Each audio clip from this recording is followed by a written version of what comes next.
Una noche de 1945, bajo el cielo gris de Macon, Alabama, un hombre caminó hasta la clínica del Servicio de Salud Pública y, sin saberlo, firmó su propio epitafio.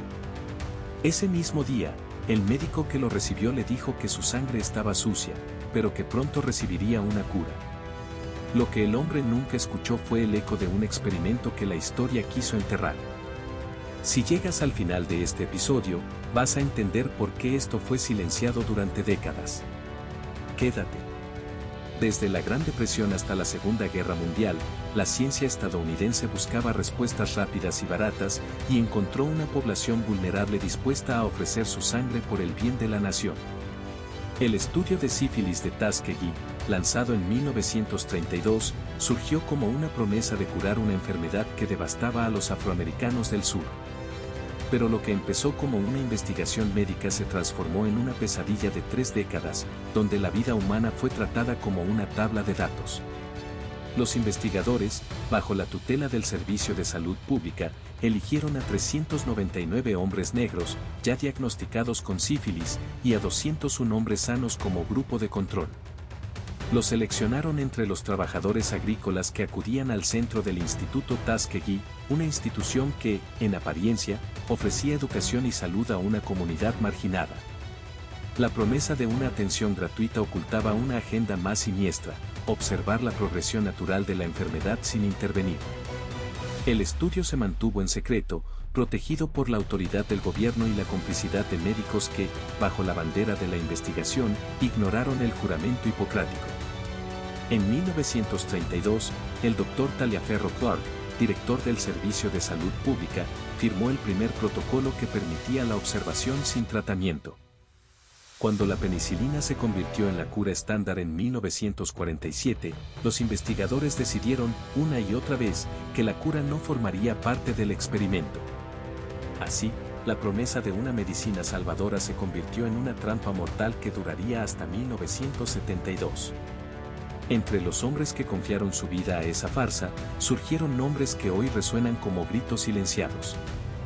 Willie Oro Jones, de 24 años, llegó al estudio con la esperanza de recibir atención médica para sus dolencias.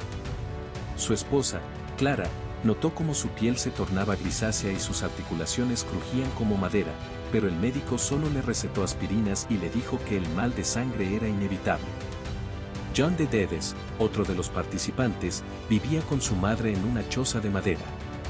Cada mes, se dirigía a la clínica para un doloroso punción lumbar, una extracción de fluido espinal que los investigadores usaban para observar la progresión de la sífilis en el sistema nervioso. Dedes describía el procedimiento como una aguja que perforaba mi columna, dejándome temblar de miedo. Samuel R. Smith, padre de 3 hijos, fue informado de que la enfermedad era una señal de que su cuerpo estaba luchando. Nunca le ofrecieron la penicilina, aunque su hijo mayor, Thomas, lo acompañaba a la clínica y veía cómo su padre se debilitaba día tras día. Cada uno de estos hombres, con sus nombres y rostros, se convirtió en un número más en una hoja de cálculo que el gobierno guardaba bajo llave. La crueldad del estudio se reveló en una serie de actos que, aunque se presentaban como procedimientos médicos, eran, en realidad, torturas disfrazadas de ciencia. Primero, los investigadores negaron deliberadamente la penicilina a los hombres infectados, a pesar de que la droga estaba disponible en los hospitales cercanos y de que el estudio había sido financiado con fondos federales. Segundo, se practicaron punciones lumbares mensuales a los participantes, extrayendo fluido cerebroespinal para analizar la carga bacteriana, un proceso que causaba dolores de cabeza intensos y, en varios casos, hemorragias. Tercero, los médicos administraron placebos, como aspirina y hierro, bajo la falsa promesa de que esos medicamentos retardarían la enfermedad. Mientras tanto, la sífilis avanzaba sin obstáculos, destruyendo corazones, cerebros y ojos. Cuarto, los investigadores falsificaron informes médicos, reportando a los participantes que estaban recibiendo un tratamiento experimental mientras que, en realidad, solo se les observaba. Cada paso estaba meticulosamente documentado en carpetas selladas, pero nunca se compartió con los pacientes ni con la comunidad médica. Los responsables de este horror fueron tantos como la red que lo sostuvo. El Servicio de Salud Pública, bajo la dirección de Thomas Parran, entonces Surgeon General, aprobó y financió el estudio. El Dr. Robert Williams, quien asumió la jefatura del proyecto en 1943, continuó con la política de no tratar a los pacientes.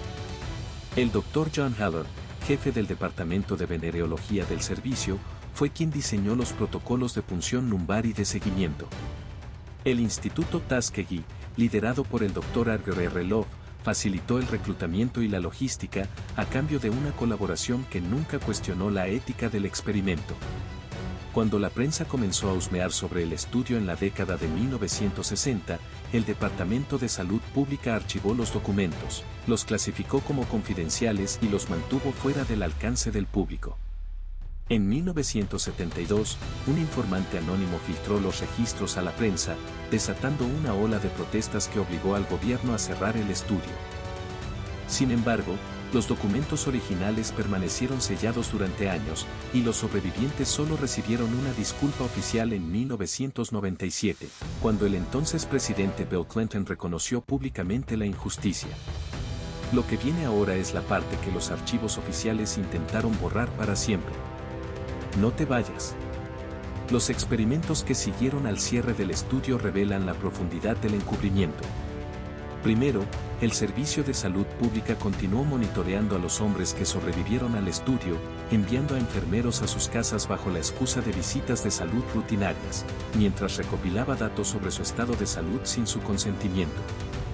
Segundo, se descubrió que el Instituto Tuskegee había mantenido una lista secreta de los participantes y que, durante la década de 1980, algunos de esos nombres fueron usados para reclutar a nuevos sujetos en estudios de VIH, bajo la premisa de que ya estaban expuestos. Tercero, los archivos revelaron que los investigadores habían manipulado los resultados publicados en revistas médicas, ocultando la mortalidad real y presentando la sífilis como una enfermedad de bajo riesgo para la población afroamericana.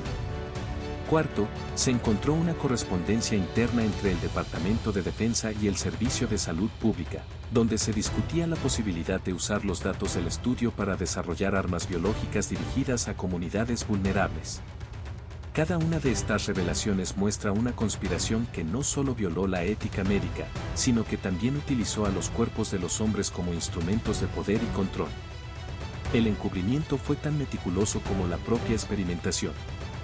Los archivos fueron clasificados bajo el número 23-002, y solo un puñado de funcionarios de alto rango tuvo acceso a ellos. Cuando el Congreso abrió una investigación en 1973, los testimonios de los sobrevivientes fueron desestimados como anécdotas. Los documentos fueron destruidos o reescritos, y los nombres de los médicos fueron borrados de los informes oficiales.